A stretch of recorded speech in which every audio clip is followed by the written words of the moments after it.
did it. By we, I mean Discord.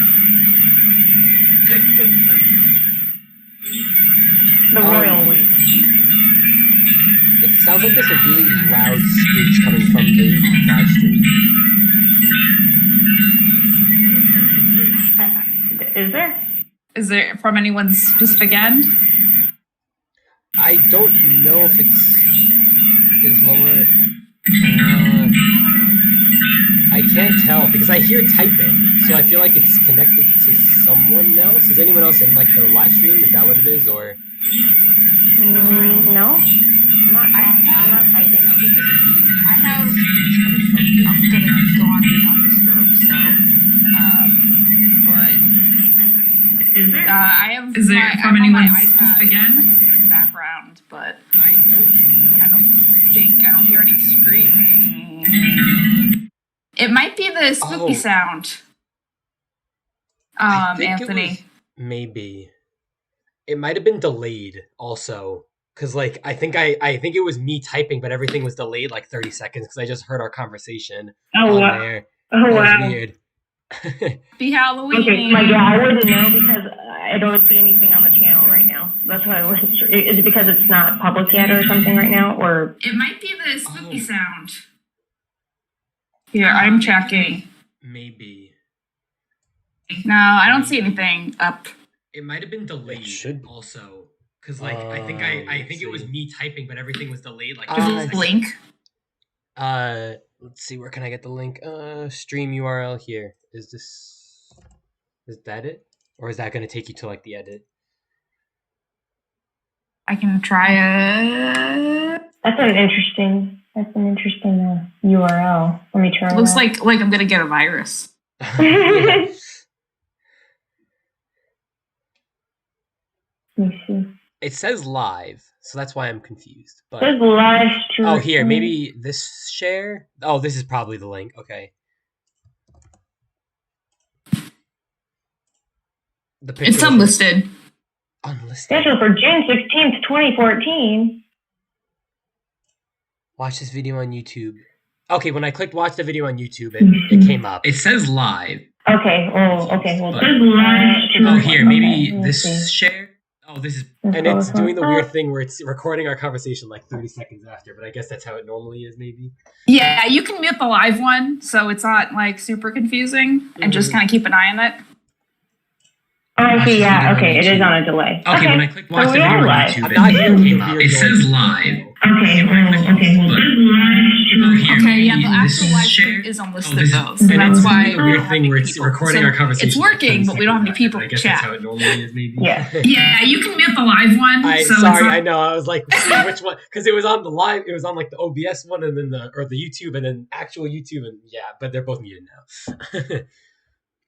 like he's just like, man, I got a supported thing, my first supported thing, and I'm gonna mess it up. It was Ola made it really simple, and then as soon as I did it and like nothing appeared on the stream, I was like, why? Like we were so close. There wasn't a Halloween overlay. I knew there was no. because we're using it. So a lot like there wasn't. And I'm just like, I know Head made one. Let me check if it's live now. I remember seeing the assets, so yes, I know it exists. The chat thing got a little screwed. Oh yeah, it's not. Yeah, it's unlisted, so you have to make the video public. Anthony, Yeah. Okay. do you know how to do that? No, but I will look at that quickly. Okay, yeah. If you go into video managing settings, you can or the video creator studio, then you can. There should be a lot. So YouTube Studio. Hopefully this will work. Let's see. Share. No, because that's just a link.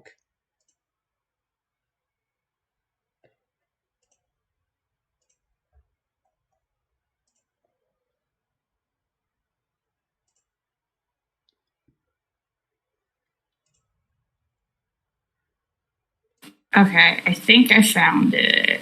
More actions. No, not delete forever. Edit. Unlisted. Publish. I got it.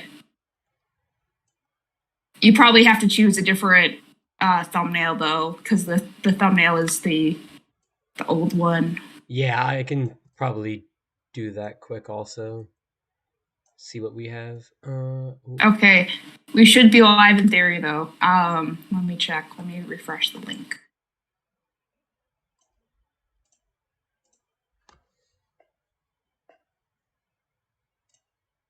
So the link still didn't work then, or? The link worked, but the video was unlisted. So no one was seeing it. But now it's live. So now we have 2 people watching. And one of them I think there's 2 people with us. It might be us. Okay, I'll tell the internet that we're up. That's what she said.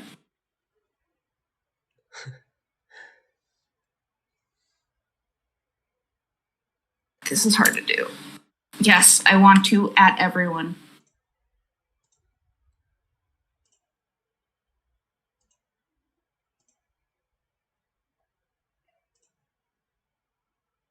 Put it on Twitter too. Oh, it doubled. So there's one person that isn't us watching. So you have one person. Okay, I'll put it on Twitter too, so people like know what the fuck is going on.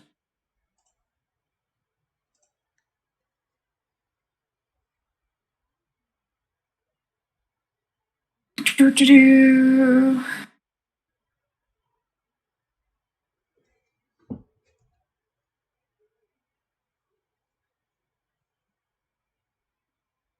Five. Okay. So we got one person. At least one person. Hi, you. Oh, yeah, see if I heard. There's people. Oh, hello. Hello, chat. Hi. There's one person in the chat. We're happy. The party will only continue to grow. So we appreciate you showing up. So thank you. Let me see if the live stream is in the feed. Yeah, it is, but the thumbnail is still like the other one. But it says spooky stream, so hopefully people get the idea.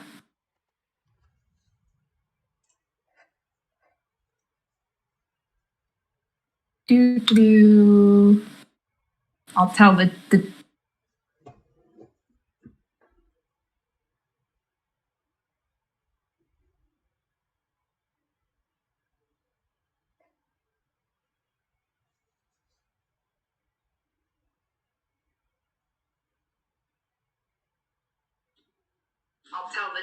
Okay, we got 2 people. We got 2 whole people. Thank you for sharing it. Thank you we did it.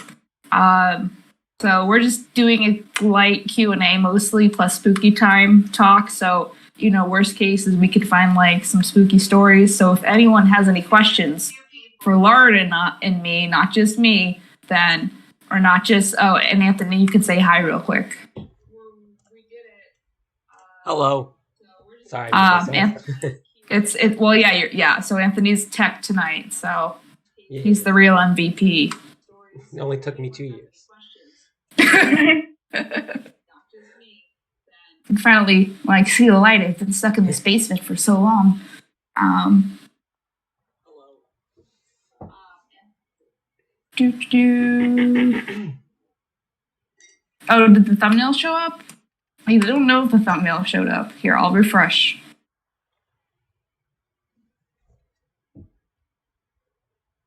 So I guess the moral of the story is you can choose thumbnails for live streams. No, I didn't. The right one didn't show up, but it's fine. It's like as long as people find us. We got 6 now. Yay! Hi, people. We got 6. Hello, Modern Wolf. Hello, and okay. I see Stormblaze. Hello, Stormblaze. Is there anywhere else I can post Hello, this when Ninja. people care? I imagine everyone's coming in from the fan server because, Yeah, I was trying to plug it through some other servers as well. Aha! Hello, Skywolf. Good to see you. Hello, I am Mr. okay. It's late. It's late. Who's got some Halloween plans? Yeah, I want to see. Who is anybody going out and dressed up, anything like that, or you dressing up and doing Zoom calls, Zoom parties?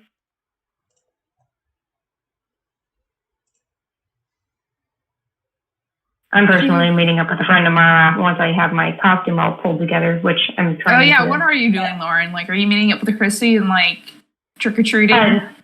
No, actually, I'm meeting up with another friend where we're going to take some pictures of our costumes. And I got to finish my costume tonight. But yeah, it's yeah, because I'm going to be doing Cusco, or at least halfway llama Cusco, for my Halloween costume. For anybody who doesn't know, that's Emperor's New Groove, which turns 20 this year. Great, one of my favorite Disney animated movies. Yeah, it was good. And then, okay, cool. Let me see. Ender Ninja says, the Helen's plan is to veg out on the couch in costume and gorge on candy. Sounds like a solid plan. Yeah, I think it's Corona, so everyone's just like, I don't even, have a costume. I have a shirt that's Halloween themed, and that's Halloween. Oh, I brought candy for me. Like, so I feel like that's everybody at this point. They're just like, those are buying candy for themselves.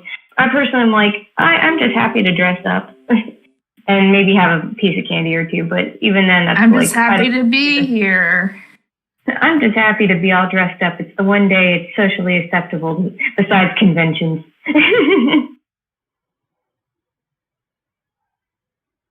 But are conventions really like, or is it like just tolerated?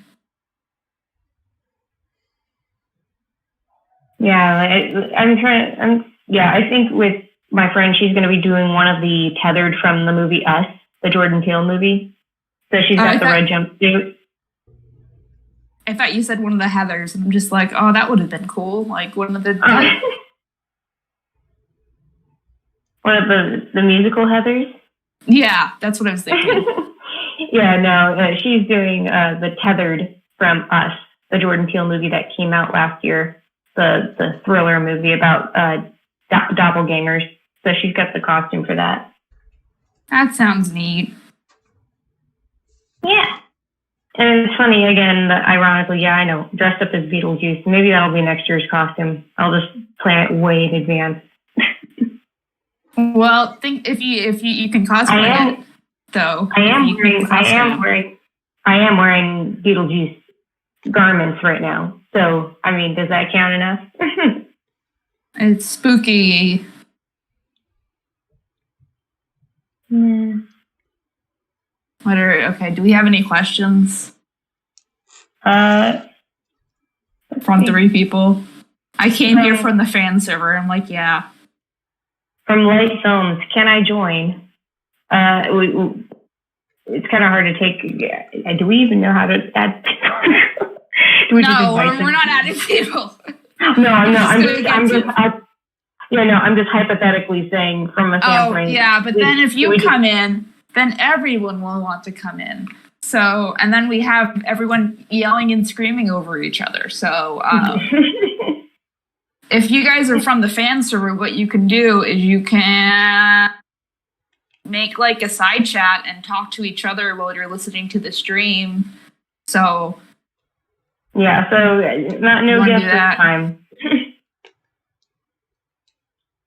And mind you, this is our first time doing one of these streams, so we're just getting used to the ropes. And once we have a system down, we'll work from there. But we wanted to be able to give the opportunity to be able to connect with you guys, and live, no less. And hello, Galactic Equestria. I know you from Twitter.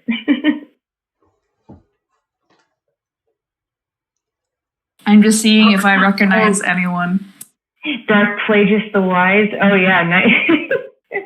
Thank you for the Star Wars question. It's Ola in disguise. Destroyer of sheds. Do you know anybody who destroys sheds? Does Ola have a thing for destroying sheds? Shed, SHED? Yeah. Oh, okay. No, I don't get that, but... J-Rog, hello. Yes, good to see you here. And no worries, Light Films. We're just trying to figure this out, so. Okay, in the meantime, I'm going to look for some ghost stories so we can read ghost stories if everyone wants to chill. Who wants a creepypasta? Vote in the comments section.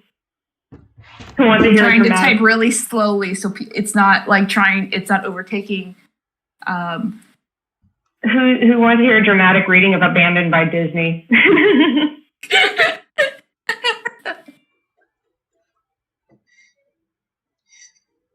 I am curious to see if we'll get to that. Any light ghost stories. I don't want any really scary ghost stories because I'm a baby. Let me look at it. If anybody, yeah. Oh, okay. So we've got ears perking up at creepypasta. So I can look up some. Does anybody want a classic one I can pull up and just read out or something?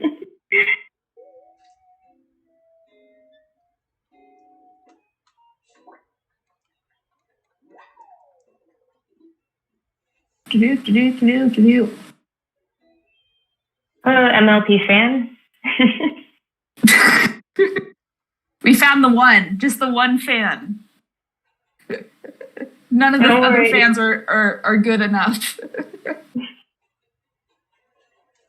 I'm totally down to read a creepypasta. If anybody, it looks like a lot of people are down for. Okay, so we got a suggestion, Mr. Widemouth.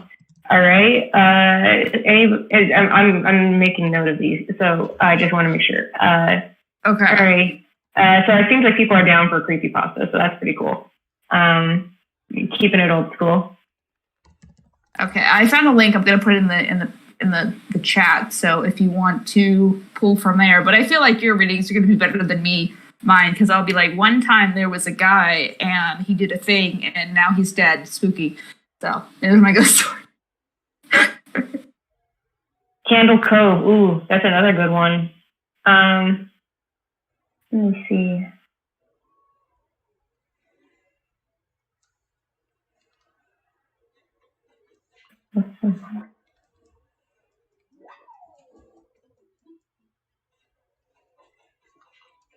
Okay, I'm looking if we have any questions.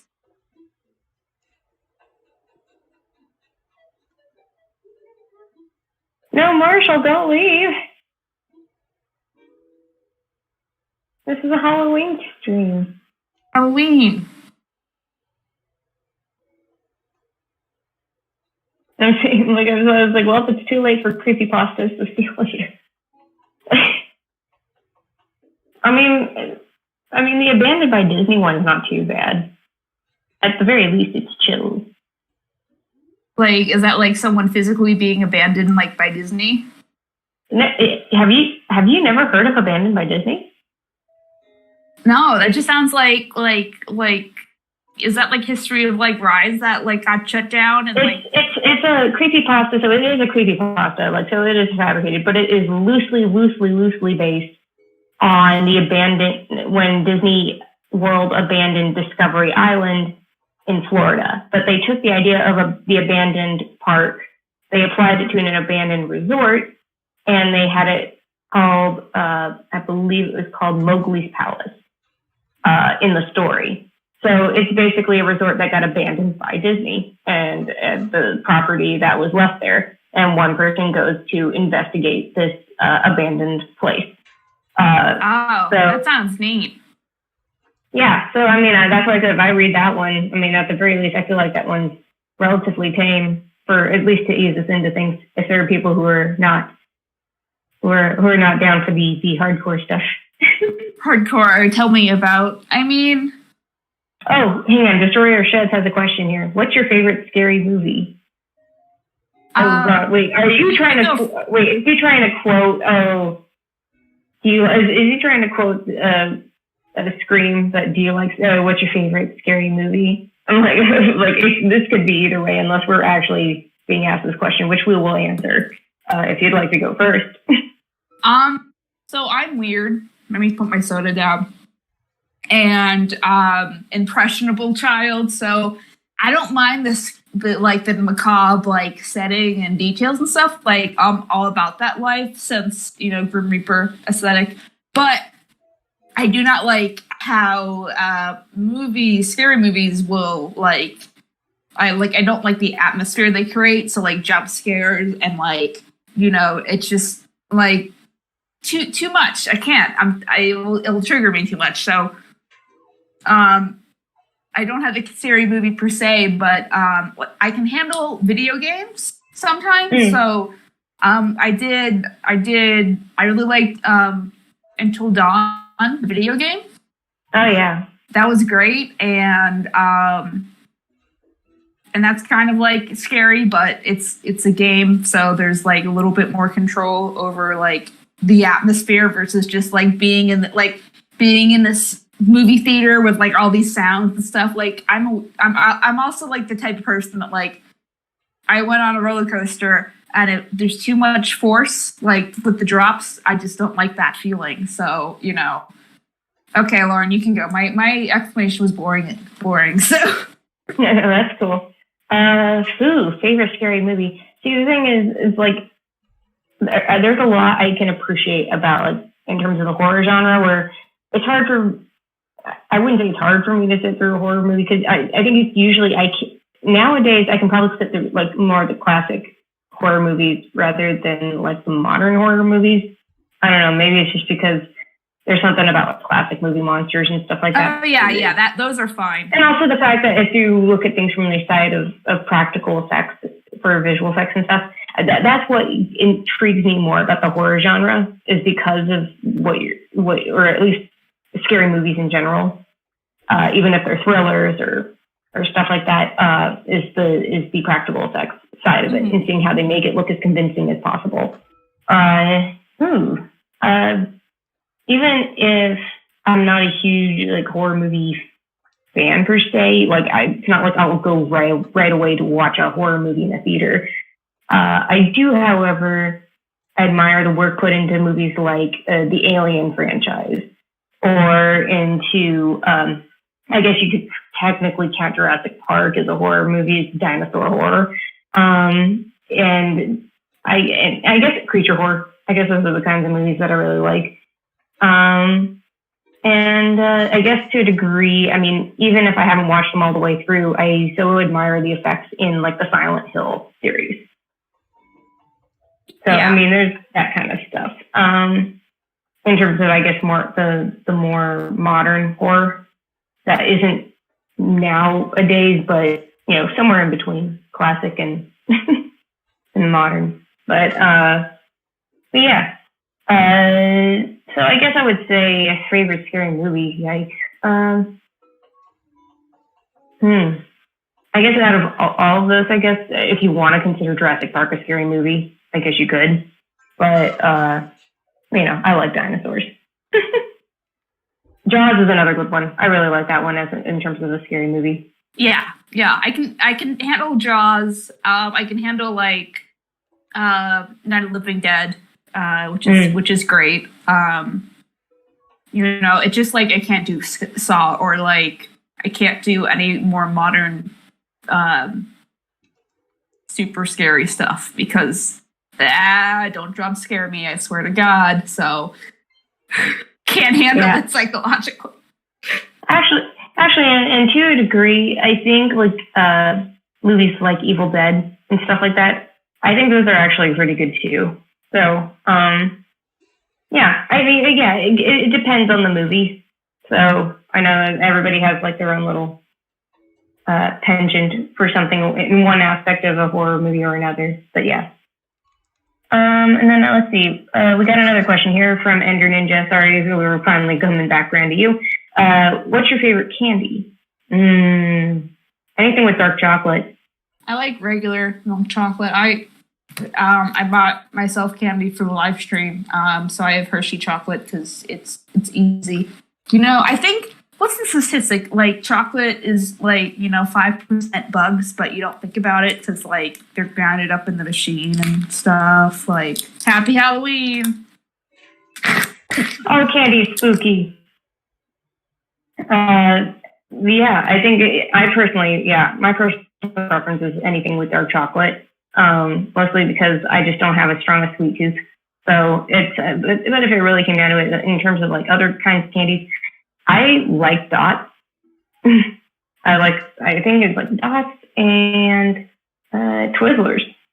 Ew, those are gross. I don't know. I like them every now and then. Those are like the candies I give away because I don't like them. You know what's really good that I had a lot in high school? The rainbow Twizzlers. Oh, wow, yeah. Those are good. You know what else is good? Sour straws. Yeah. Sour straws. Like if you just like the sour Twizzler kind of stuff. Those are good. They're called sour straws, right? Like the ones that are like the gummy straws, but they're covered in I know what you're talking sour about. candy. Yeah. I can tell you what isn't good, and I can personally vouch it, is somebody who likes gummy candies and stuff, that I did not like it, was Nerds Rope. That's like way too much sugar. You know, they sell... I can take 2 bites. I cannot... I can take like 2 bites, but I can't finish a rope in one go. Sorry, you go. I was gonna... They sell... I think Nerds Rope is just like... they gummify the nerds, and that's what the rope thing is made out of, because they just started selling chewable nerds that I got, because I'm like, why not? And like they were good, and they also they also tasted like the gummy nerds after you like, and the chewy nerds are big. They're like a little less than a thumb versus like the classic nerds that you just like shoot up like you're a heroin addict, so you know. And then what's the verdict on candy corn? I like candy corn. I don't know if anybody else has an issue with candy corn, but I love candy corn. Candy corns, I think it's one of those things you can't eat too much of, though. Well, I mean, it is just straight up sugar. Yeah, but like it has a distinct taste. I'm trying to think of things I could eat a lot of besides chocolate. But kind of got like a vanilla kind of flavor to the candy corn. So I guess maybe that's part of the reason I like to eat it. Even though my favorite flavor above all of like the food flavors is going to always be chocolate. Vanilla, when it's done right, is also really good. Like vanilla Tootsie Pops. Vanilla Tootsie Pops are the best Tootsie, or not Tootsie Pops, Tootsie Rolls.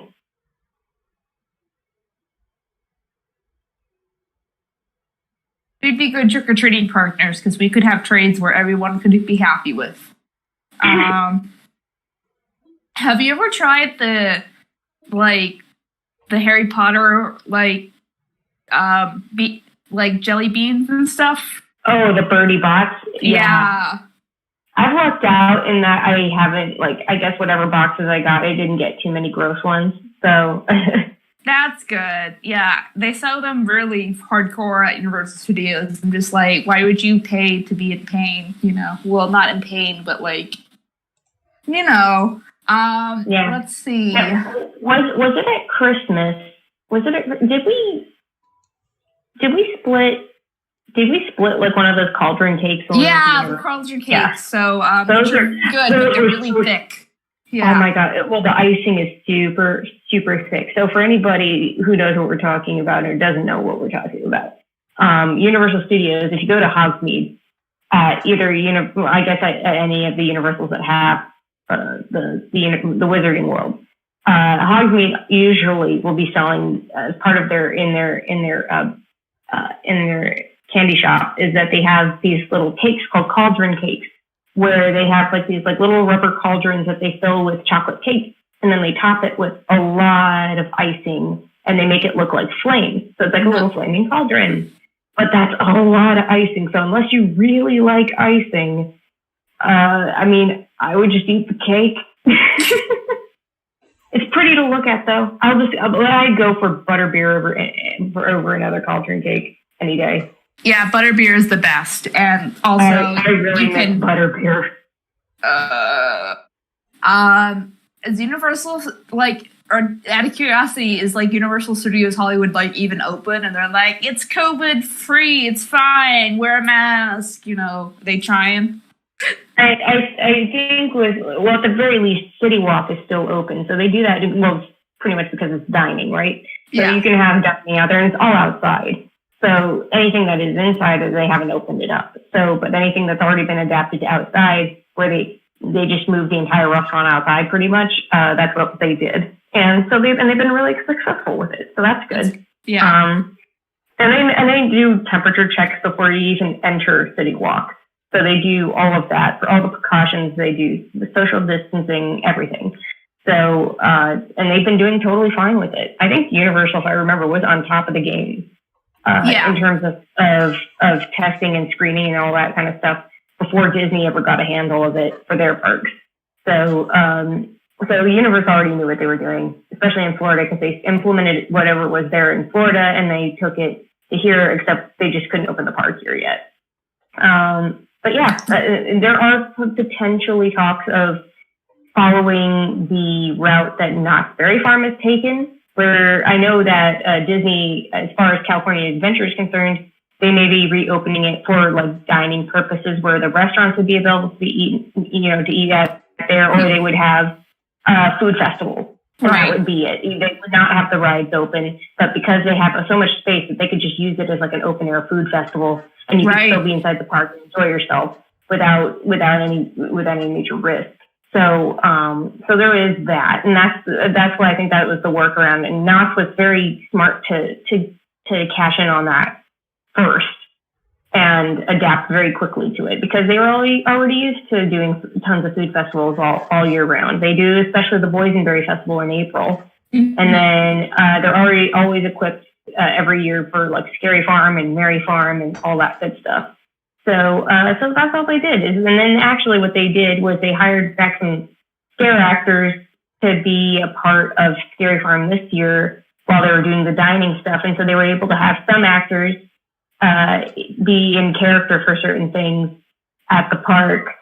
So I thought that was nice they were able to do that. And Chrissy's in the chat. Yeah. Chrissy's here. Guys, Katie Frame's here. My sister's here. I'm happy. Hi. I told her, yo, babe, what's up? I'm happy. But yeah, sorry. And your ninja feed me the icing. Yeah, you're more than happy. You're more than welcome to have the icing, sir. Let's see. Yes, thank you so much, Chrissy. We very much appreciate the support. And also, yes, I miss the boysenberry juice as well, because she knows just as well as I do. Knott's boysenberry punch is one of the best theme park foods ever. Just like, and you can only get it at Knott's. It's super good. I miss California so much. If I order boysenberry punch concentrate and ship it to you, would you take it? Yeah, I'll take. I mean, at this point, I just want entertainment. Besides like all of the political things that makes me cry every day. Yeah, it's like everybody living vicariously through YouTube videos of the theme parks. But yeah, and actually, what I'm gonna plan on doing, because did I tell you that I got my tiki mugs that I waited a year for? I just saw that you got them. You got tiki mugs on Twitter. I don't know any backstory.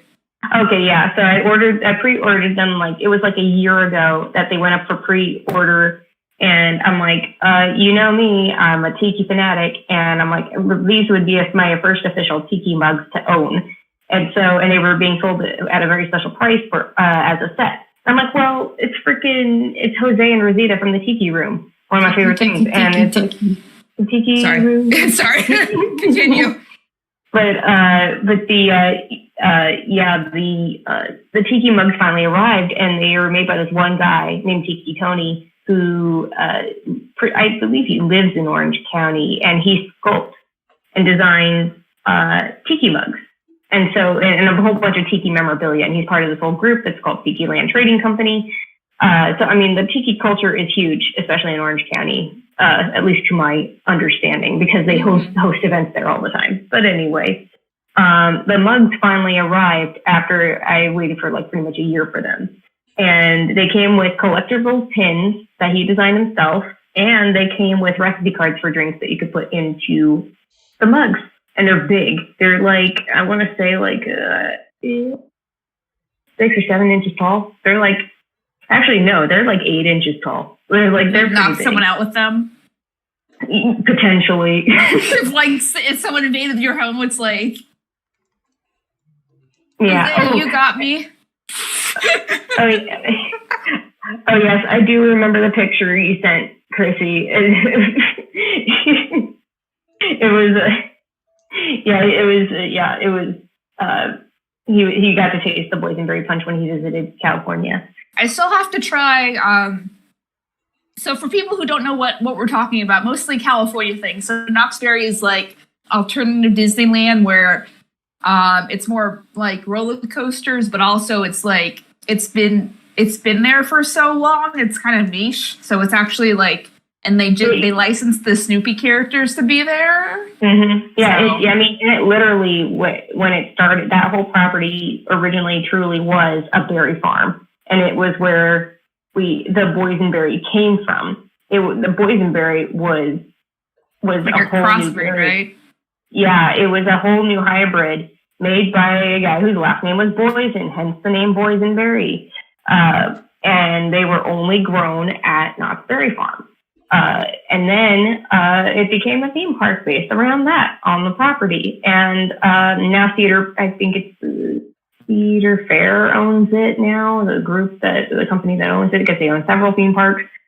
And they were the, Knott's is the one that has the Peanuts characters, so Charles Schultz's characters, as part of their theme parks, just like you would go to like Six Flags and you see Looney Tunes, or Disney obviously has their own characters. But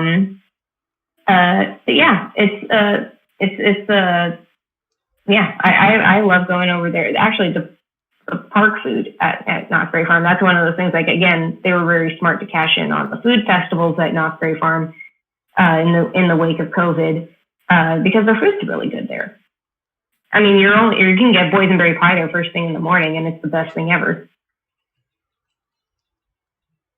I think, and like something I observed when I went, because someone who didn't know, is they even though like it's not around like a theme, like Snoopy came in like after the fact, obviously it's so like they try so hard to like make sure you're having a good time kind of thing. Mm-hmm. Like there's a playhouse, and then like there's like vendor-esque kind of booths too that I don't think Disney has, where, you know, it's more like artisans selling like wax and like glass made stuff, like things that aren't specifically like Mickey Mouse everywhere. So it's that's what I enjoyed about it. Yeah, like this place is so cute. So yeah, it's got that old school kind of like almost like a I guess you could say like a farmer's market, county fair kind of like pioneer town feel, especially if you go through like Calico Square and the Knott's Ghost Town. I guess that's when they technically changed it to Ghost Town at Halloween. That's one of those great historic areas of the park. I mean, during any time of the year, you can go panning for gold there. So, I mean, it's like Gold Rush, kind of like that kind of feel to it. And none of the other parks Disney has its own, like, you know, they've recreated a time period in theirs, but I mean, with Knott's, it's like, this is genuinely like an old place with historic buildings that they brought in to the park to be a part of the setting. Mm-hmm. And for someone who didn't like the roller coasters, because I think we said this earlier, but it's a lot more like super big roller coasters and then like charming things. I just hung out in the Playhouse and I was just like, we're gonna watch all of the plays they have to offer because they're adorable. And I also hate, like, I don't know what it's called, but I tried the big wooden one. Like, and my friend's like, it's fine. And I'm just like, and then I got off and I'm like, I hate you. Like, this was hard. I mean, it wasn't her fault. She tried, but like, you know, that's when I learned that, you know, I can tolerate roller coasters, but unless they have a lot of drops, you know, I enjoy that feeling. So, but I can do like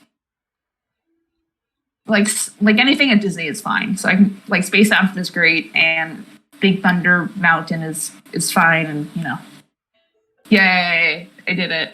I haven't been to California Adventures like at all, by the way, so we should go one time. You've never been to California Adventures? No, because like that's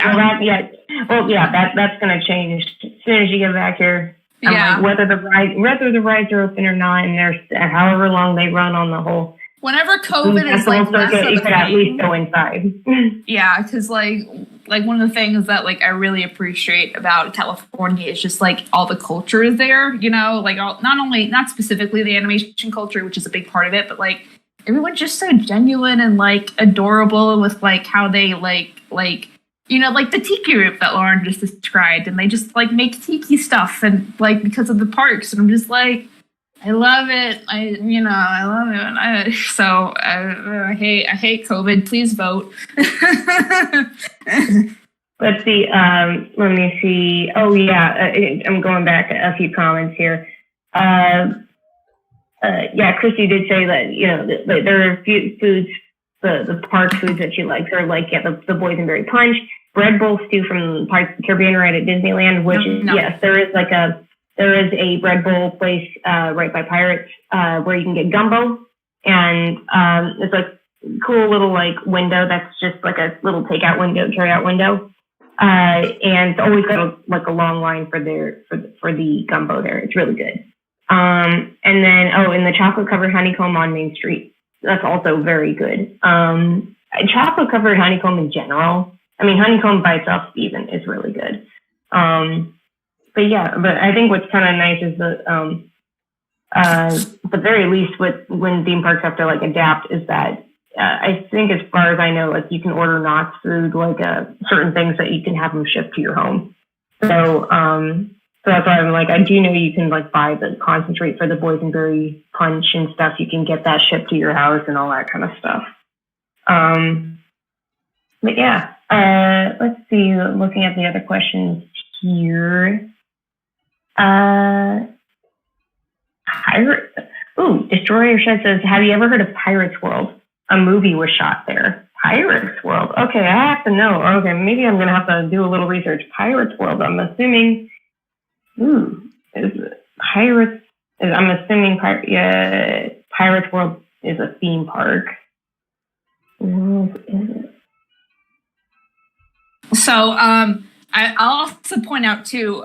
So like part of the idea for the podcast sometimes was also shooting on location and like going to some famous places. Like I know, for instance, like Knox is like known to like be super cool as far as just being like, oh, you're media, you want to try all of our food? And I'm like, yeah. So I don't, but because of COVID, like we had to not do that, obviously. So I'm hoping when things are under control in like 10 years, then we can have more on location shooting so everyone can learn more about Hollywood. I'm doing jazz hands even though you can't see them. So and for those, I've been getting this a lot today. So for those asking about TF2 that I was not in, I guess the thing ended today or whatever. That's Josh's call as far as if he wants me to do more or not. Like I'm kind of either way, but it's not my call. So go bother him about it. It's not an invitation to harass. It's just don't harass anyone. Like we're just saying, if you, I mean, yeah, I guess if you want answers, you just have to be, but you just have to be nice and asking about it, I guess. But do not, I wouldn't otherwise. Yeah, don't go in harassing any team members like about it. It's like the fourth or fifth question, fourth or fifth time I've gotten that today, and I've gotten it before too. So I'm just because 6 of the finale, part 6 of Red vs. Blue did air today. So okay. Yeah. That's got the influx of that. I'm sorry. I was there in spirit. We can always write it back as like I was like stuck in line at the store or something like that. That's where I was anyway. Yeah, and then Destroyer Sheds did point out. Okay, so Pirate World. was where they filmed Santa Claus and the Ice Cream Bunny, which is one of those movies that like Mystery Science Theater 3000 covered years ago, and it's like it's freaking hilarious. It's just this absolutely glorious movie. Just with how like it's like one of those kind of like C movies, not even B movie. It's like a C movie, and is this one of those things where it's like Waterworld, where it exists, but people forget it's based on a movie that failed spectacularly? No, it's more like it's just literally one of those like cult movie classics kinds of things where it is a movie it existed at one point, and but it gained a following and at least recognition down the line, especially just for being notoriously bad, and again, it kind of like The Room in that way, but yeah, it was covered by Mr. Science Theater 3000, which thank you for pointing out that it was Santa Claus and the Ice Cream Bunny, because I don't know if you knew I was a fan of MST3K, but I do know I do know about the movie. I just didn't know it was filmed at Pirate World, which is in Florida, as I have come to find out. It's in, I'm hoping I pronounced this right, Dania. I think it's Dania, Florida. And it was a pirate park that was 100 acres. It was a pirate-themed amusement park, and it opened on April 8th, 1967. So it was, So I mean, that lines up with the production of the movie.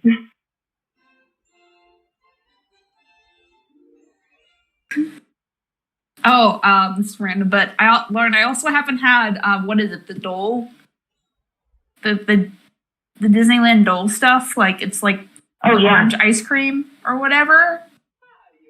Dole Whips. If they're from Disneyland, they're the pineapple Dole. If you go to Florida, that's where it's orange. Okay.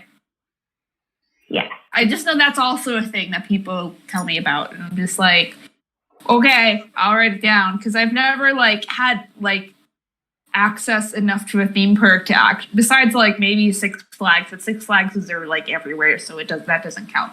But where you can actually start noticing the culture and going for different things, hypothetically, so.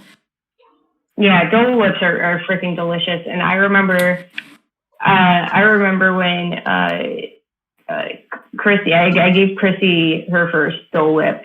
And I know it was one of the things where it was a hot day at the park, and she poor thing was not doing too great. And I'm like, here, have a Dole Whip. We're going to sit in the tiki room, and you're going to cool off, and you're going to have a Dole Whip and enjoy yourself. And she did. And so, and actually, considering if you are not near Disneyland or anything like that, who I can say is licensed to sell Dole Whips is Menchie's frozen yogurt. Now, if you have any of those nearby, I'm sure there are other chains that have the mix, because it is a particular, I guess you could say, recipe to make the Dole Whip stuff, to make it taste like the authentic, real deal. That Menchie's has the real stuff, and so you can actually get their Dole Whip, or you can get it like a Dole Whip float, like you would at the park, where it's a Dole Whip.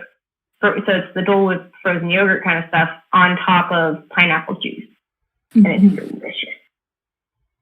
It's basically what I plan on using my tiki mugs for, because I don't drink. So it'll just be tons and tons of Dole Whip.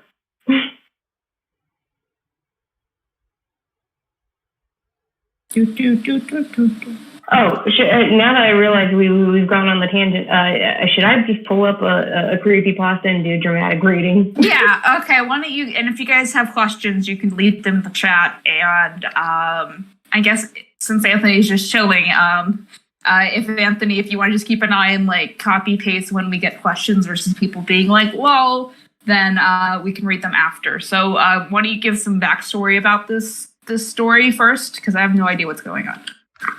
Sorry. So I'm gonna see. So Mr. Widemouth was one of them. I may have to scan this one really fast, just to make sure. can always censor it if just like, oh, wait, we're not supposed to talk about that on YouTube. No, that's when the Abandoned by Disney thing is used. Another one that's good. But I may go through, because this one's not as long, so I may just be able to get through this just fine as Mr. Widemouth, since that was requested in the chat. So I will go ahead and do that. And I believe, if I am correct on this, I believe Mr. Widemouth was suggested by Destroyer Sheds. Yes, Destroyer Sheds was the one who recommended it. So you know what? I'm going to do that. So everybody sit tight. I don't know if this. I'm looking at this. I don't think this is going to be anything squeamish for anybody who is here that is not a fan of creepypastas. Watch a YouTube video with puppies. Okay, so let's see here. Mr. Widemouth. During my childhood, my family was like a drop of water in a vast river, never remaining in one location for too long. We settled in Rhode Island when I was 8, and there we remained until I went to college in Colorado Springs. Most of my memories are rooted in Rhode Island, but there are fragments in the attic of my brain which belong to the various homes we had lived in when I was much younger. Most of these memories are unclear and pointless. Chasing after another boy in the backyard of a house north of Carolina, trying to build a raft to float on the creek behind the apartment we rented in Pennsylvania, and so on. But there is one set of memories which remains as clear as glass, as though they were just made yesterday. I often wonder whether these memories are simply lucid dreams produced by the long sickness I experienced that spring, but in my heart, I know they are real. We were living in a house just outside the bustling metropolis of New Vineyard, Maine, population 643. It was a large structure, especially for a family of 3. There were a number of rooms that I didn't see in the 5 months we resided there. In some ways, it was a waste of space, but it was the only house on the market at the time, at least within an hour's commute to my father's place of work. The day after my 5th birthday, attended by my parents alone, I came down with a fever. The doctor said I had mononucleosis, which meant no rough play and more fever for at least another 3 weeks. It was horrible timing to be bedridden.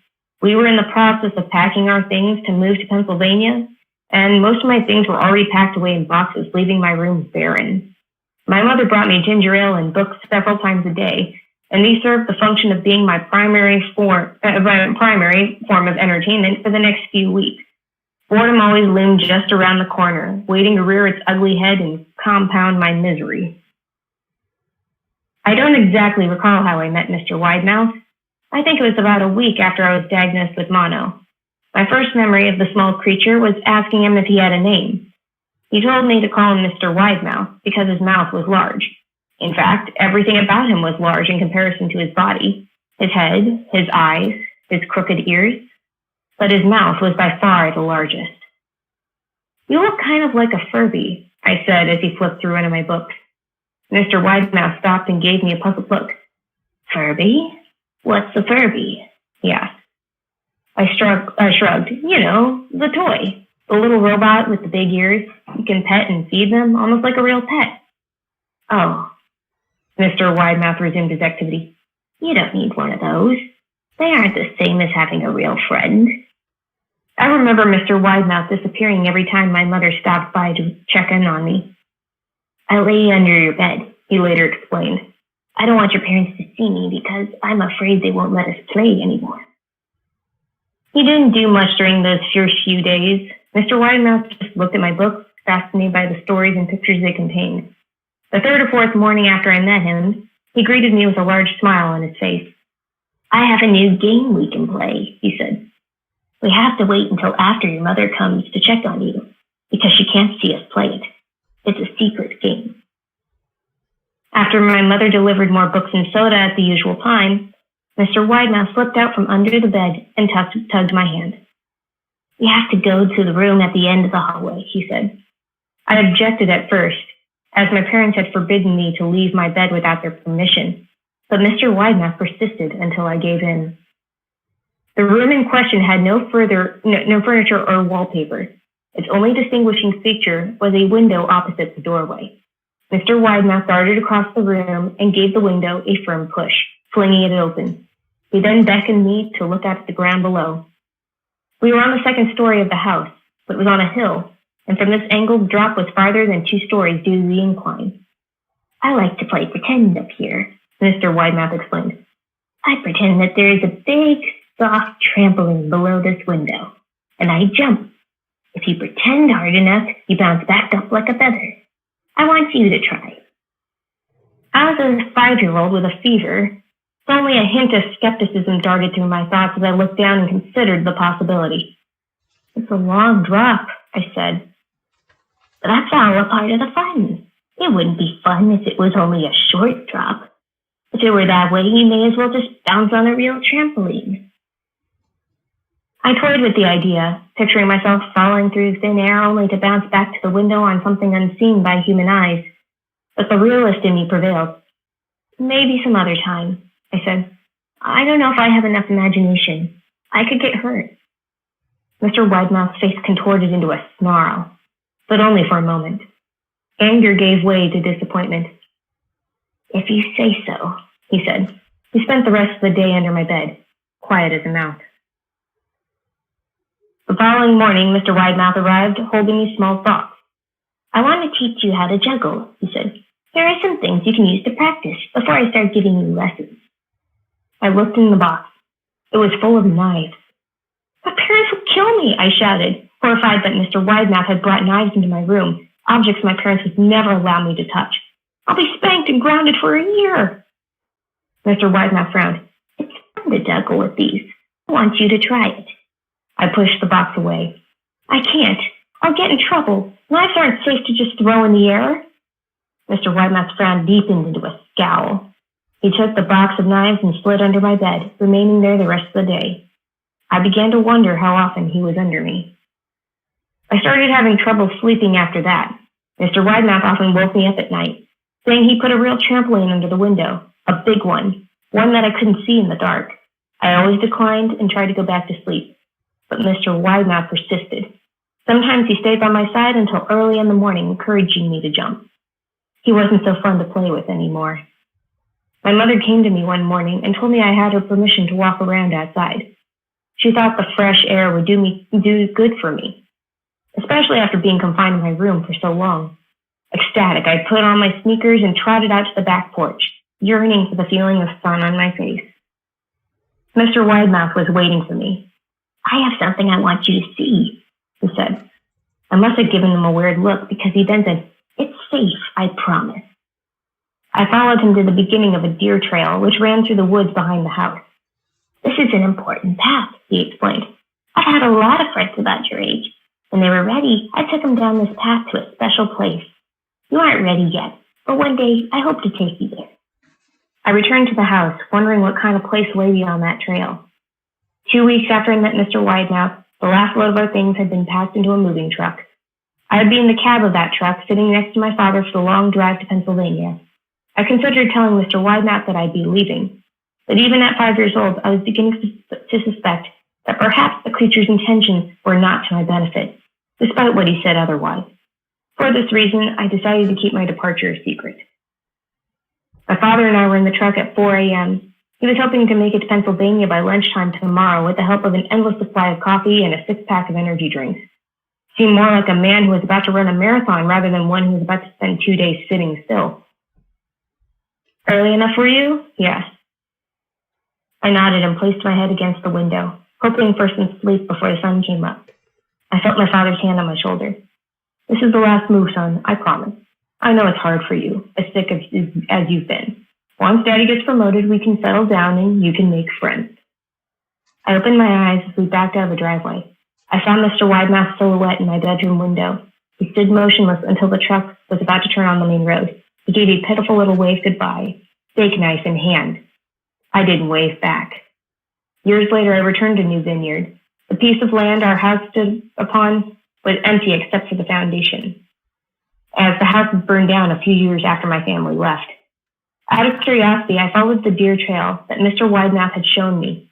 Part of me expected him to jump out from behind a tree and scare the living bejesus out of me. but I felt that Mr. Widemouth was gone, somehow tied to the house that no longer existed. The trail ended at the New Vineyard Memorial Cemetery.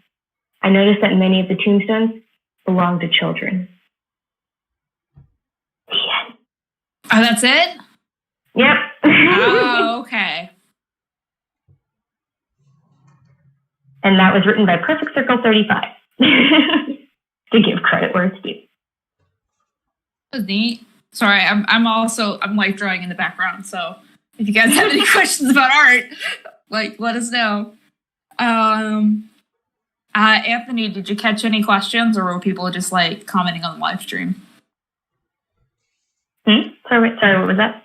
Oh, I told Anthony to like see if he could take if there were any questions to track them, but it just looked like there were anyway. So okay.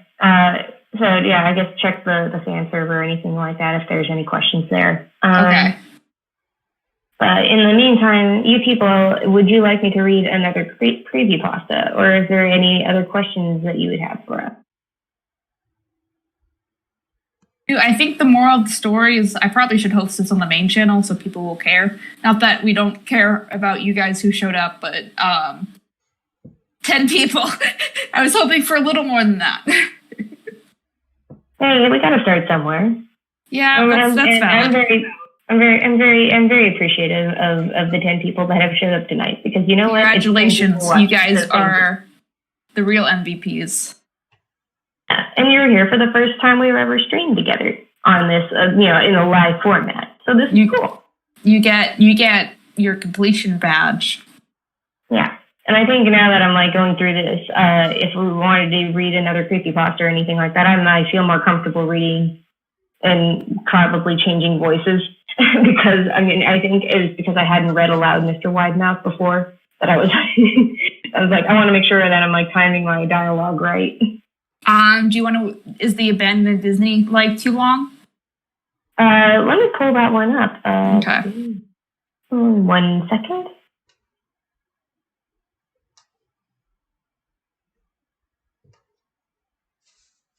So here we go. Okay, cool. We're already getting more creepypasta. All right. So I'm going to pull up Abandoned by Disney. It is, I guess you could say it's kind of the same, relatively the same length as Mr. Widemouth, maybe just a smidge longer. Okay. But yeah. And this is for you, Disney fanatics, who, whether you've heard of the story or not, you've probably actually seen, if you follow Five Nights at Freddy's fandom and have seen over the years all the many games that have been produced. Abandoned by Disney was adapted into a Five Nights at Freddy's style game.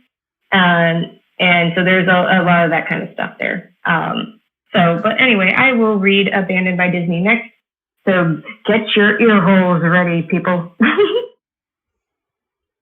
All right, let's see. Abandoned by Disney.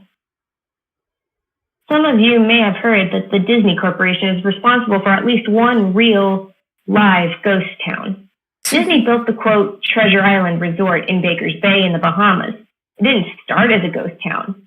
Disney's cruise ships would actually stop at the resort and leave tourists there to relax in luxury. This is a fact. Look it up. Disney blew $30 million on the place. Yes, $30 million. Then they abandoned it. Disney blamed the shallow waters, too shallow for their ships to safely operate. And there was even blame cast on the workers, saying that since they were from the Bahamas, they were too lazy to work a regular schedule. Yeah, there you go there. Not painting the Disney Corporation in great light. That's where the factual nature of their story ends. It wasn't because of sand, and it obviously wasn't because, quote, foreigners are lazy. Both are convenient excuses. No, I sincerely doubt those reasons were legitimate. Why don't I buy the official story? Because of Mowgli's Palace. Near the beachside city of Emerald Island, North Carolina, Disney began construction of Mowgli's Palace in the late 1990s. The concept was a jungle-themed resort with a large, you guessed it, palace in the center of the whole thing. If you're unfamiliar with the character of Mowgli, then you might better remember the story, The Jungle Book. If you haven't seen it anywhere else, you'd know it as the Disney cartoon from decades past. Mowgli is an abandoned child, in the jungle, essentially raised by animals and simultaneously threatened and pursued by other animals. Mowgli's Palace was a controversial undertaking from the start. Disney bought up a ton of high-priced land for the project, and there was actually a scandal surrounding some of the purchases. The local government claimed, quote, eminent domain on people's homes, then turned around and sold the properties to Disney. At one point, a home that had just been constructed was immediately condemned with little to no explanation. The land grabbed by the government was supposedly for some fictional highway project.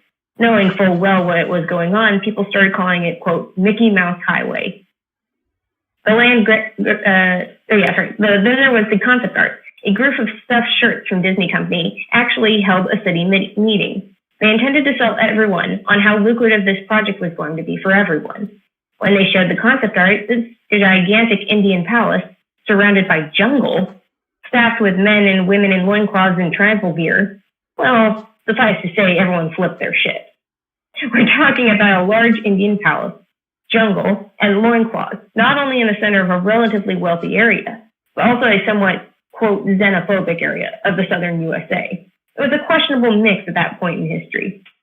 One member of the crowd tried to storm the stage, but he was quickly subdued by security after he managed to break one of the presentation boards over his knee. Disney took the community and essentially broke it over its knee as well. The houses were razed, the land was cleared, and there wasn't a damn thing anyone could do or say about it. Local TV and newspapers were against the resort at the beginning, but some insane connection between Disney's media holdings and the local venues came into play, and their opinions turned on a dime. So anyway, Treasure Island, the Bahamas, Disney sunk those in millions in and then split. Same thing happened with Mowgli's Palace. Construction was complete. Visitors actually stayed at the resort. The surrounding communities were flooded with traffic and the usual annoyances associated with an influx of lost and irate tourists. Then it all just stopped. Disney shut it down and nobody knew what the hell to think. But they were pretty happy about it. Disney's loss was pretty hilarious and wonderful to a large group of folks who didn't want this in the first place. I honestly didn't give the place another thought since hearing it's closed over a decade ago. I live maybe 4 hours from Emerald Isle, so really I only heard the rumblings and didn't experience any of it firsthand. Then I read this article from someone who had explored the Treasure Island Resort and posted a whole blog about all the crazy shit he found there. Stuff just left behind. Things smashed, defaced, probably ruined by the disgruntled former employees who had lost their jobs. Hell, the locals from all around probably had a hand in wrecking the place. People there just felt as angry about Treasure Island as folks here did about Mowgli's Palace. Plus, there were rumors that Disney had released their aquarium stock into the local waters when they closed, including sharks. Who wouldn't want to take a few swings at some merchandise after that? Well, what I'm getting at here is that this blog about Treasure Island got me thinking. Even though many years had passed since its closing, I figured it might be cool to do some, quote, urban exploration at Mowgli's Palace. Take some photos, write about my experience, and probably see if there's anything I could take home as a memento. I'm not going to say I wasted no time in getting there, because honestly it took me another year after I first found that Treasure Island article to get around to going up to Emerald Isle. Over the course of that year, I did a lot of research on the Palace Resort, or rather I tried to. Naturally, no official Disney site or resource made any mention of the place. That had been scrubbed clean. Even odder, however, was that nobody before myself had apparently thought to blog about the place or even post a photo. None of the local TV or newspaper sites had one word about the place. Though that was to be expected since they all had swung Disney's way. They wouldn't be out here lauding their embarrassment, you know. Recently, I learned that corporations can actually ask Google, for example, to remove links from search results, basically for no good reason. Looking back, it's probably not that nobody spoke of the resort, but rather their words were made inaccessible. So in the end, I could barely find the place. All I had to go on was an old-as-hell map I received in the mail back in the 90s. It was a promotional item sent out to people who had recently been to Disney World, and I guess I had been there in the late 80s, so that was recent. I didn't really intend to hang on to it. It just got shoved in with my books and comics from my childhood. I'd only remembered it months into my research, and even then it took me another few weeks to locate the storage bin my parents shoved it all into. But I did find it. Locals were no help, as most were transplants who had moved to the beach in recent years, old residents who just sneered at me and made rude gestures the second I managed to say, "Where would I find Mowgli's?" That drive took me through an inordinately long corridor of overgrowth. tropical plants that had run rampant and overpopulated the area, mixed with the native species of flora that actually belonged there and had tried to reclaim the land. I was in awe when I reached the front gates of the resort. Tremendous, monolithic wooden gates whose supports to either side looked like they must have been cut from giant sequoias. The gate itself had been gouged in several places by woodpeckers and eaten away at the base by burrowing insects. Hanging onto the gate was a sheet of metal, some random scrap with hand-painted letters scrawled in black, "Abandoned by Disney." Clearly the handiwork of some past local or an employee who wanted to make some small protest. The gates were open enough to walk through, but not drive. So grabbing my digital camera and the map, whose flip side showed a layout of the resort, I set off on foot. The inner grounds of the place were just as overgrown as the entryway. Palm trees stood untended and ragged among piles of their own coconuts. Banana plants similarly stood in their own stinking, bug-riddled refuse. There was this sort of clash between order and chaos as carefully planted rows of perennial flowers mixed with obnoxious tall weeds and stinking blackened mushrooms. All that remained of any outdoor structures were broken, rotting wood, and various charred bits of unidentifiable material. What was most likely an information booth or an outdoor bar was now simply a pile of assorted debris chopped up by past vandalism and ravaged by the weather. The most interesting thing on the grounds was a statue of Baloo, the friendly bear from the Jungle Book, which stood in a sort of courtyard in front of the main building. He was frozen in a jovial wave towards no one, staring into empty space with a silly, toothy grin as bird shit covered the whole swaths of his fur and vines ensnared his platform. I approached the main building, the palace, only to find the outside of the building covered in graffiti where the original paint hadn't peeled and chipped away. The front doors weren't just open, they'd been taken off their hinges and were stolen. Above the front doors, or the gaping maw where they had been, someone had once again painted "Abandoned by Disney." I wish I could tell you about the awesome stuff I saw inside the palace. Forgotten statues, abandoned cash registers, a full-fledged secret society of homeless bums. But no, the inside of the building was so stark, so bare, that I actually think people had stolen the molding off the walls. Anything that was too big to steal, counters, desks, giant fake trees, they were all resting amid this empty echo chamber that amplified my every step like a slow rat-a-tat of a machine gun. I checked the floor plan and headed to all the locations that might seem in any way interesting. The kitchen was as you imagine, an industrial food prep area with all the appliances in space, no expenses spared.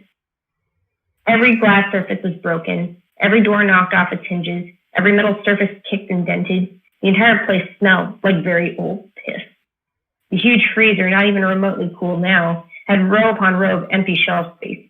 Hooks hung from the ceiling, probably for hanging cuts of meat, and as I stood inside for a moment, I noticed they were swinging. Each hook swung in a random direction, but their movements were so slow and small that it was almost impossible to see. I figured it had all been caused by my footsteps, so I stopped one from swinging by clutching it in my fist and carefully letting go, but within seconds it started to swing once more. The bathrooms were in much the same state as the rest of the place. Just like the Treasure Island Resort, someone had methodically smashed each porcelain commode with coconuts and other implements. There's about a half-inch of rancid, stinking, stagnant water on the floor, so I didn't stay there very long. What's odd is the toilets and the sinks and the bidets in the ladies' room. Yes, I went there. All dripped, leaked, or just ran free. It just seemed to me that they should have shut the water off a long, long time ago. There were plenty of rooms in the resort, but naturally I didn't have time to look through them all. The few I did peer into were similarly wrecked, and I didn't expect to find anything there. I thought there was actually a television or radio in one room, as I really think I heard a quiet conversation coming out. So it was like a whisper, probably my own breathing echoing in the silence, or just another case of the sound of flowing water playing tricks on the mind. This is what it sounded like. I didn't believe it. Short, unknown reply. I didn't know that. I didn't know that. Your father told you. An unknown reply, or possibly just weeping. I know, that sounds ridiculous. I'm just telling you what I experienced. Why I thought there might have been something running in that room. Or worse, some vagrants who'd holed up there and probably would have knifed me. At the front doors of the palace again, I figured I hadn't found anything of note and had wasted the trip up. As I looked out the door, I noticed something interesting in the courtyard that I had apparently missed. Something that would give me at least one thing to show off for all my trouble, even if it was just a photograph. There, as a lifelike statue of a python, maybe 80 feet long, coils up and sunning itself Huh? Yes. Is it cough? Yeah. It curled up and sunning itself on a pedestal right in the center of the area. It was almost time for the sun to start setting, so the light fell onto the object in the perfect way for a photograph. I approached the python and snapped the photo. Then I stood on my toes and snapped another. I moved closer again to get the detail of its face. Slowly, casually, the python lifted its head, looked directly into my eyes, turned, and slithered off the pedestal, across the grass and into the trees. All 80 feet of it. Its head long disappeared into the woods before its tail even left the sunning spot. Disney had released all their exotic animals onto the grounds. Right there on my floor plan map was the reptile house. I should have known. I read about the sharks at Treasure Isle, and I should have known they'd done this. I was dumbfounded, just utterly stupefied. My mouth must have been hanging open for the longest time before I came back down to earth and snapped it shut. I blinked a few times and backed away from where the snake had been, back towards the palace. Even though it was totally gone, I still wasn't taking any chances and backed my way into the building. I took a few deep breaths and slapped to my own face to get myself right in the head again after that. I looked for a place to sit down as my legs were feeling a bit like jelly at this point. Of course, there was no place to sit down unless I wanted to recline in the broken glass and dead leaf carpet or haul myself up onto a desk of questionable reliability. I had seen some stairs near the palace's lobby and decided to go have a seat there until I felt better. The staircase was far enough away from the front of the building to be relatively clean, save for a startling accumulation of dust. I pulled a wedge of metal off the wall, once again painted with the abandoned by Disney motto I'd become accustomed to. I placed the wedge onto the stairs and sat on it to keep at least somewhat clean. The stairway led downward, below ground level. Using my camera flash as sort of an improvised flashlight, I could see that the staircase ended in a metal mesh door with a padlock. A sign on the door, a real sign, read, "Mascots only, thank you." This perked up my spirits a little bit, for two reasons. One, a mascots only area would have definitely had some interesting stuff back in the day. Two, the padlock was still in place. Nobody had gone down there. Not the vandals, not the looters, nobody. This was the one place I could actually explore and perhaps find something interesting to photograph or wantonly steal. I'd come to the palace essentially agreeing with myself that it was okay to take anything I wanted because, hey, abandoned. It didn't take much to bust the lock. Well, actually, that's wrong. It didn't take much to bust the metal plate on the wall that the padlock was hooked to. Time and decay had done most of the work for me, and I was able to bend the metal plate enough to pull the screws out of the wall, something nobody else apparently thought of or hadn't been able to do at the time. The mascots-only area was a startling and very welcome change from the rest of the building I'd seen. For one, every second or third fluorescent light overhead was illuminated, even though they flickered and faded randomly. Also, nothing had been stolen or broken, even if age and exposure were definitely taking their toll. Tables had notepads and pens, there were clocks, even a punching clock on the wall complete with filled-out time cards. Chairs were scattered around, and there was even a small break room with an old static-built television and long rotted-out food and drink on the counters. It was like one of those post-apocalyptic movies where everything was left in the state of evacuation.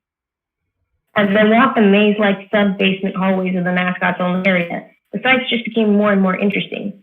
As I went further, desks and tables were knocked over, papers scattered and almost melted with the damp floor, and a large carpet of mold slowly overtaking the real rotting crimson floor covering. Everything was sort of squishy.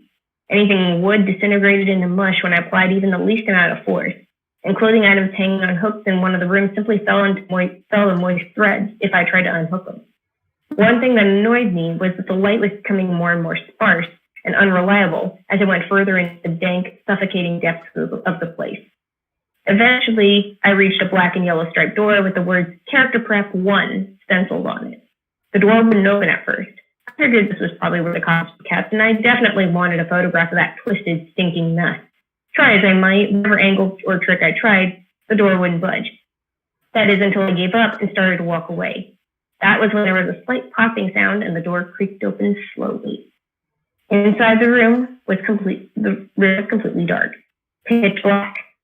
I used the camera flash to look for a light switch in the wall by the door. There was nothing. As I made my search, I was jarred out of my sense of excitement by a loud electrical buzz. Rows of lights overhead suddenly flashed to life, flickering and fading in and out like the rest had passed. It took a second for my eyes to adjust, It seemed like the light was going to keep getting brighter until all the bulbs exploded. But just when I thought it would reach that critical stage, the lights dimmed a bit and steadied. The room was exactly as I had pictured it. Various Disney costumes hung on the wall, fully put together like strange cartoon cadavers hung from invisible nooses. There was an entire rack of loincloths and, quote, native clothes on hangers towards the back. What I found odd, and what I wanted to photograph right away, was a Mickey Mouse costume at the center of the room. Unlike the other costume, it was lying on its back in the center of the floor, like a murder victim. The fur on the costume was rotten and shedding, creating bare patches. What was even odder, however, was the coloring of the costume. It was like a photo negative of the actual Mickey Mouse.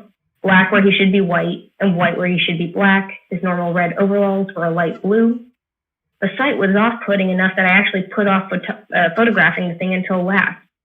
I took a picture of the costumes hanging on the walls. Upward angles, downward angles, side shots showed an entire row of frozen, putrid cartoon faces, some with plastic eyes missing. Then I decided to take a shot, just one, of the bedraggled character heads on the slick, grimy floor. I reached for the headpiece of a Donald Duck costume and carefully removed it so the thing wouldn't fall apart in my hand. As I looked into the face of the wide-eyed, smoldering head, a loud clattering sound made me jump with fright. I looked down at my feet. There between my shoes was a human skull. Ooh. It had fallen out of the mascot head and shattered into pieces at my feet. Only the empty face and lower jaw remained, staring up at me. I dropped the duck head immediately, as you would expect, and moved for the door. As I stood in the doorway, I looked back at the skull on the floor. I had to take a picture of it, you know? I had to, for any number of reasons that may seem silly, but only if you don't think it through. I need proof of what happened, especially if Disney was going to somehow make this go away. I had no doubt in my mind right from the start that even if it was just gross negligence, Disney was responsible for this. That's when Mickey, that photo-negative opposite Mickey in the middle of the floor, started to get up. First sitting up, then climbing to its feet. The Mickey Mouse costume, or whoever was inside it, stood there at the center of the room. Fake face just staring directly at me, and mumbled, "No," over and over and over. With shaking hands, a violently thrashing heart, and legs that had once again turned to jelly, I managed to lift the camera and aim it at the opposite creature now quietly sizing me up. The digital camera screen displayed only dead pixels in the shape of the thing. It was a perfect silhouette of the Mickey costume. As the camera moved in my unsteady hands, the dead pixels spread, marring the screen wherever Mickey's outline moved to. Then the camera died, went blank and quiet and broken. I raised my eyes once again to the Mickey Mouse costume. "Hey," it said in a hushed, perverted, but perfectly executed Mickey Mouse voice. "Want to see my head come off?" It started to pull at its own head, working its clumsy, glove-clad fingers around its neck with clawing, impatient movements, similar to a wounded man trying to pull himself free of a predator's jaws. As it worked its digits into its neck, so much blood, so much thick, chunky, yellow blood. I turned away as I heard a sickening tearing of cloth and flesh, only cared about getting away. Above the doorway out of this room, I saw the final message clawed into the metal with bone or fingernails. Abandoned by God. I never got the pictures out of the camera. I never wrote the blog entry about it. As I ran from that place, fled for my sanity, if not my very life, I knew why Disney didn't want anyone to know about this place. They didn't want anyone like me getting in. They didn't want anything like that getting out. The end. Oh, so people died, I guess, in there? Yeah, there's a lot that's left for speculation. Also, the original author's Flying Beast. So there you go. If you ever wanted to look up Abandoned by Disney people. But that one, yeah, that's one of those early Disney creepypastas. Yeah, I mean, I buy it because it sounds like that's something they would do. You know, like, let's make a Mowgli, hotel in the middle of the Caribbean. That would be racist.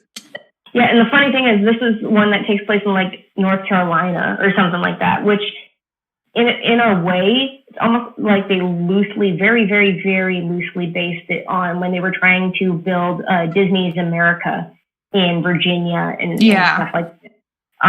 So they kind of took little bits and pieces of Disney history and abandoned parks or abandoned projects or things they tried to make happen. But yeah, it's I think it's one of those, it's a great it's a great creepypasta, but just knowing at the very end, it builds up to that point where you're like, this seems like, I don't know if it's going to end up with anything. And then it ends with that. Yeah. So we don't know why. We don't know why there's human skulls and Mickey's walking around. Ah! Want to see my head come off? Not tonight, Mickey. It's supposed to be not so scary Halloween party. Oh, my leg's asleep. Yeah. Mickey. How many people we got? We still got 10 people. How long do you want to go for, Lauren? Not much later, because I again, costume. Still gotta do that. Valid. Does anyone have, so I guess we'll wrap up soon. Does anyone have any other questions about anything? Oh, since you're here, 11 people, I don't know how many people are actually listening to the podcast or just found it's like, oh, KP's live streaming. I'm in the fan server. So make sure you listen to the podcast. We work really hard on it. And by we, I mean, well, everyone, I guess all parties, but I like it a lot. So there you go. It's like it's like, we'll just, tell your friends and stuff like that. You know, have them listen if they're interested in the industry or if they just want to hear two people rambling about cartoons. If you like me, which really, who wouldn't know? Okay. But yeah, I don't know if you noticed, Lauren, but Anthony even took the loops of the background, so they've been moving the whole time, quote unquote, which I think is cute. Yeah. In our cams, they look fantastic. I love that worked. Oh, you got a question. How do you draw eyes and noses? Lauren, do you want to take that or do you want me to take that? I guess it depends on... It's funny because how do you describe... I've never had to be asked to describe drawing. You can't show. You gotta You gotta tell it and then tell it. Take a pencil. And stab your heart with it. No. The true artist way. But with drawing eyes and noses, I guess first of all, start at observation. Depends on the character or creature or anything like that you're trying to draw. It depends on that. So observe, analyze, look at references for anybody that maybe if you're looking for inspiration, if you're creating a character even, look at references. And that's saying just to get ideas on how to draw noses. You have to look at them from all angles. Look at how nose shapes. See if you can identify the shapes in a nose. Sometimes some people have a little round button nose, or some people have a bigger, thicker nose. And maybe it's more like a triangle, or maybe it's more, there's a whole bunch of different ranges of noses. As for eyes, that depends on the artist as well. Again, you got to look at references. See, there's different eye shapes, and sometimes they're almond, and sometimes they're more round, and sometimes they're teardrops, so they maybe droop a little at the corners. There's all different shapes. And again, if you look at reference and see what shapes appeal to you, what you think will work for your design, and then you kind of all put it all together. And my rule of thumb, actually, usually at least how I draw things, is it's not even just me saying this. It's a general saying when they say the eyes are the windows into the soul, and that's why it tends to be that a lot of cartoon characters in particular have big expressive eyes. And it's because they're used for a lot of emoting, So definitely look at eye shapes, look at how other people tend to draw their eyes and see how they emote. And then you can look at real people and how they emote, and that does in turn affect how you may draw eyes. So, I don't know how else to describe it other than it's a lot of reference and observing people and looking at maybe expression sheets for different characters that you might be looking into. I don't know how else I could possibly describe it because you a lot draw of a circle. and then you draw more circles. Yeah, and then you just taper those little circles into different shapes. Yeah, at least for me, I tend to draw eyes a little bigger. And I mean, it's kind of, I guess, what you would look at like Disney and how their characters tend to be molded is that their eyes tend to be bigger, especially on the princesses and all the female characters, because it's like, I don't know, it also influences a certain level of cute. And so just like on child characters, you think of bigger eyes on a child, and then higher, like raised eyebrows, higher on the forehead if it's a younger child, because then you kind of have to look at how different ages are implemented as well into design, because that's why you can't draw a child in the same proportions as you would draw an adult, because it doesn't work. It doesn't read the age that you're trying. You just have drawn a very tiny adult. That's why there's certain Renaissance paintings, maybe medieval paintings where if there's a parent holding a baby and the baby looks just like a tiny adult, it looks very, very confusing. So, very uncanny valley. Yeah.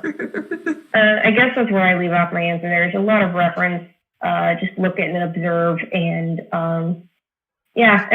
two circles for the eyes, and just mold them however you need to.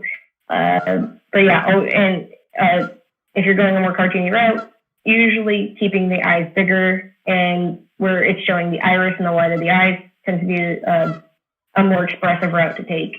Kind of like what you're seeing here on the screen, where my eyes would would look like that versus, like, let's say they're just dot eyes. So it's like, I don't know. I don't know how else I can go on for that. If you have anything to say, KP. I just think of that SpongeBob episode where he's like, draws the perfect face, and he's just like less detail and then less detail. You can practice drawing your favorite characters too, technically, because there's a lot of different ways people do that depending on like what kind of character you're attempting to draw, whether it's like, is the nose the focus of the character because he's got a long nose or something, like a horse, or Lauren already went through the age differences with the eyes, but you can always practice in steps, like like practice shapes and then put the shapes together. But it's pretty, I don't really have anything else to add besides that. So yeah, because again, it comes down to just practicing and kind of finding in a way your own style of how you draw eyes and noses, because that's the brilliant thing about art, is that everybody has a different interpretation of it.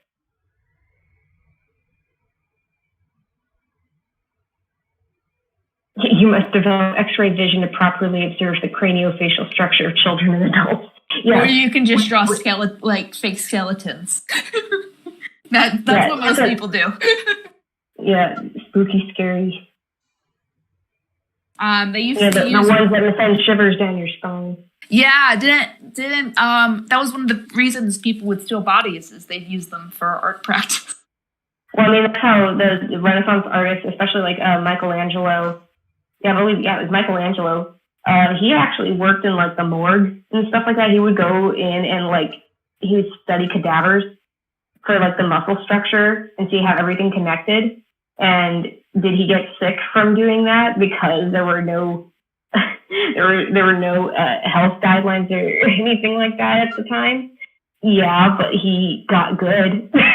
Did it for art. So he suffered for his art. Right? He suffered for his art. And I mean, if you've ever seen, for example, the Statue of David or the Sistine Chapel ceiling, you can see that he did what he did, and he did it for a reason, because he did it right down to where he really truly wanted to understand how everything worked and in building a believable human body, and from the muscles to the bones and everything there, and how the skin reacted to all of that, and how lighting affected, how lighting hit certain muscles. And yeah, I mean, he's phenomenal. And yeah, I wouldn't say go into your local morgue and go look at bodies. Well, can I draw some dead people? No, well, because of things like photography and like fake dead people, you can go get a skeleton at Walmart and draw your skeleton. Yeah, you're only going to get to practice on dead bodies if you're like pre-med, so yeah. Yeah, and if you're going to be drawing from any skeletons, don't go by the ones that sit in like your local pharmacy that have like those dog skeletons where they still have the ears on the or those skeleton spiders. I'm like, that's not how spiders work. This is not. They have an exoskeleton. It's in the name. Don't even get me started on the skeleton octopus. That just sounds Those guys gross. don't have bones at all. They're just muscles and nerves. And maybe some cartilage. But that's about it. It's like a skeleton, but with extra steps. All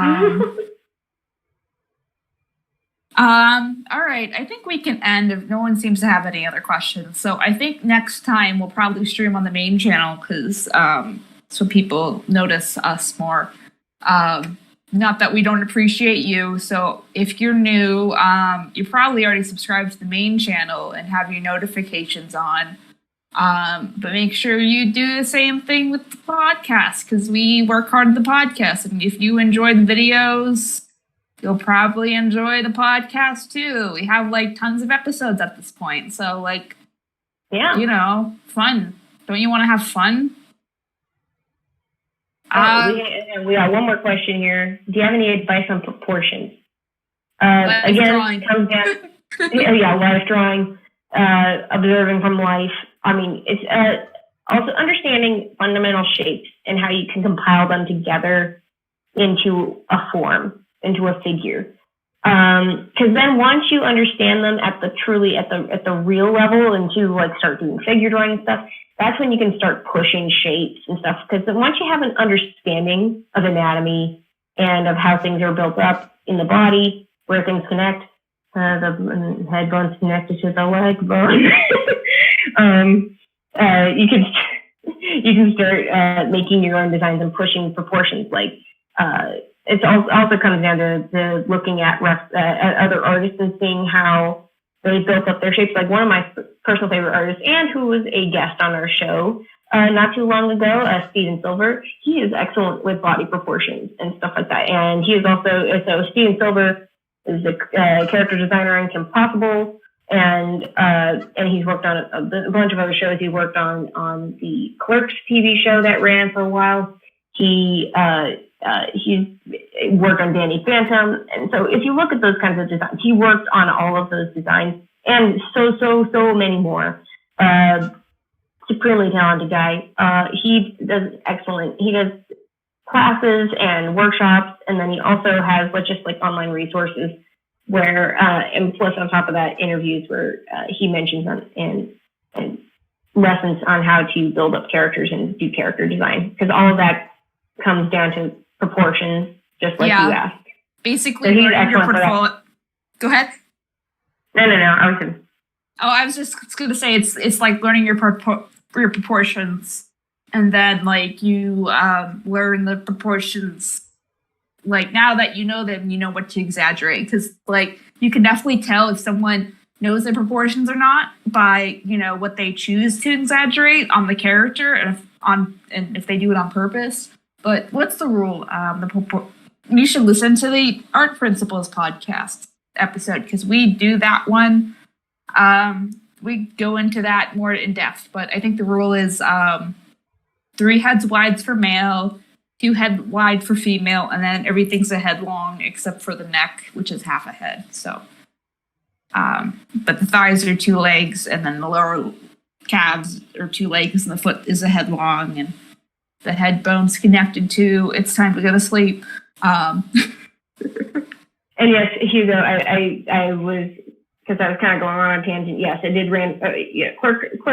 Clerk show only ran for like 2 episodes, but I mean, I'm talking about it was from a while back. So I'm sorry that got mixed up there. It's I think it's late for all of us.